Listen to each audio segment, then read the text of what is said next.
छोटा आर्यन स्कूल जाने से बहुत डरता था। उसे लगता था कि किताबें बोझ हैं और मास्टर जी का डंडा डरावना। हर सुबह वह पेट दर्द का बहाना बनाकर बिस्तर में दुबक जाता और स्कूल बस के जाते ही खेलने निकल पड़ता और उसकी मम्मी उसे ही स्कूल छोड़कर आने लगी। पर लेकिन आर्यन का मन बिल्कुल नहीं था, इसलिए उसे बैग पहना कर गोधेड़ कर स्कूल ले गई। छोटा आर्यन सारा दिन लैपटॉप चलाता और अलार्म की मदद से जग जाया करता और अपने बैग में स्केल और फूटा रख कर ले जाया करता था, क्योंकि उसके दोस्त उसे कुछ भी नहीं देते थे और मास्टर भी छोटा आर्यन को बहुत मारा करता था। इसीलिए उसने अपनी मम्मी से सर पढ़ाई का सामान घर पर ही बनवा लिया।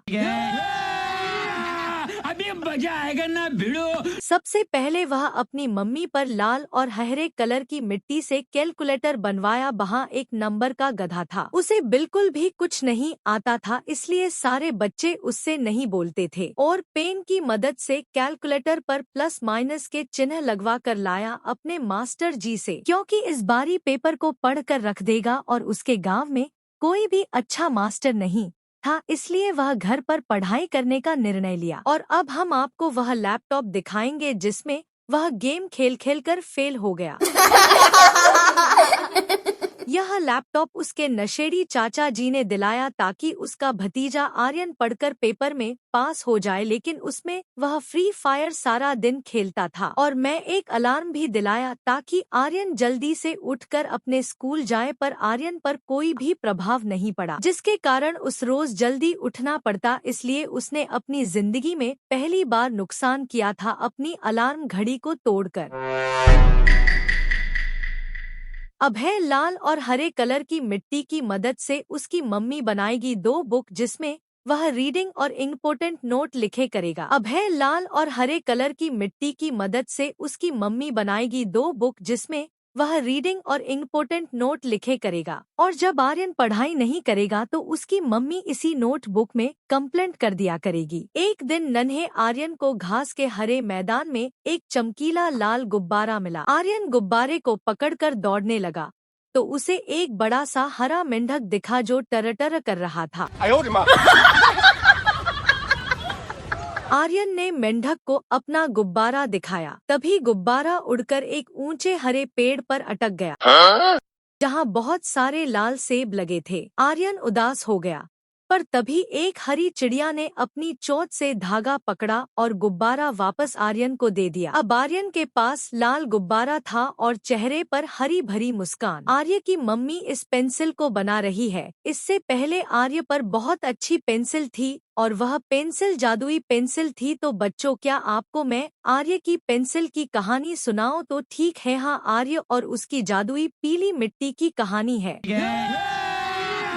अभी मजा आएगा ना भिड़ो। सुनहरी मिट्टी की पेंसिल। एक छोटा सा गांव था जहां आर्य नाम का एक रचनात्मक लड़का रहता था। आर्य को चित्रकारी का बहुत शौक था, लेकिन उसके पास रंग बिरंगी पेंसिलें खरीदने के पैसे नहीं थे। एक दिन गांव की पुरानी नदी के किनारे खेलते हुए आर्य को चमकती हुई पीली मिट्टी का एक ढेर मिला। वह मिट्टी आम मिट्टी जैसी नहीं थी, वह मक्खन की तरह मुलायम और सूरज की किरणों की तरह सुनहरी थी। जादुई निर्माण। आर्य ने उस मिट्टी को उठाया और घर ले आया। उसने सोचा, क्यों न मैं इससे अपनी पेंसिल बनाऊं। उसने मिट्टी में थोड़ा सा पानी मिलाया, उसे पतली टहनियों जैसा आकार दिया और उसे कड़ी धूप में सूखने के लिए रख दिया। जब मिट्टी पूरी तरह सूख गई तो वह पत्थर जैसी सख्त हो गई थी। आर्य ने जैसे ही उस मिट्टी की पेंसिल से कागज पर लकीर खींची, वह दंग रह गया। वह पेंसिल काली नहीं बल्कि चमकते हुए सुनहरी रंग में लिखती थी। मिट्टी का चमत्कार। जल्द ही पूरे गांव में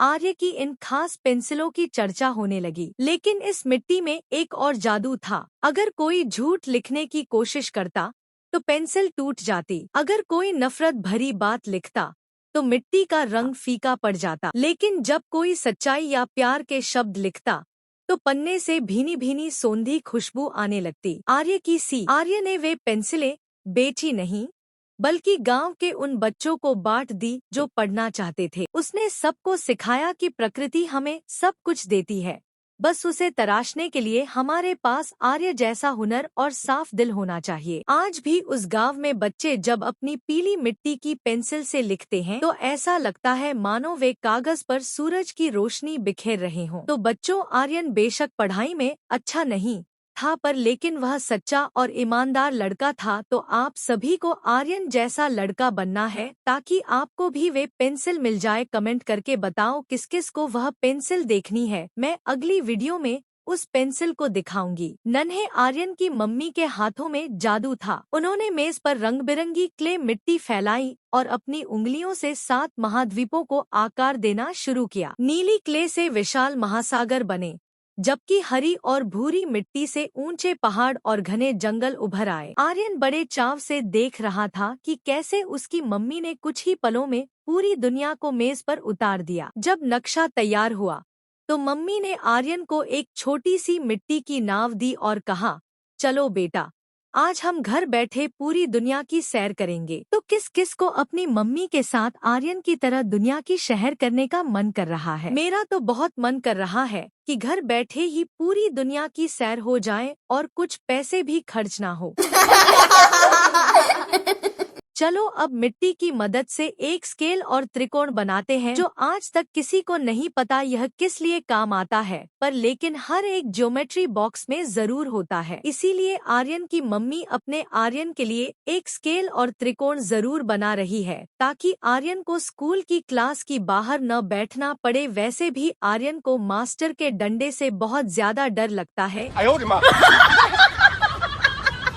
आर्यन की मम्मी ने पसंदीदा गुलाबी मिट्टी क्ले उठाई और मेज पर बैठ गए। सबसे पहले उसने मिट्टी को 2 चौरस हिस्सों में फैलाया। एक हिस्सा स्क्रीन बना और दूसरा कीबोर्ड। कीबोर्ड पर छोटे छोटे बटन उकेरे और स्क्रीन पर मिट्टी से ही एक छोटा सा लैपटॉप का निशान बनाया। जब उसने दोनों हिस्सों को जोड़ा तो उसका शानदार गुलाबी लैपटॉप तैयार था। आर्यन ने अपनी उंगलियां मिट्टी के बटनों पर चलाईं और कल्पना की कि वह दुनिया का सबसे बड़ा वैज्ञानिक बन गया है। कमेंट करके और सब्सक्राइब करके बताओ किस किस को वह जादुई पेंसिल देखनी है। यदि वीडियो अच्छी लगी तो सब्सक्राइब जरूर करें। गुड बाय बच्चों।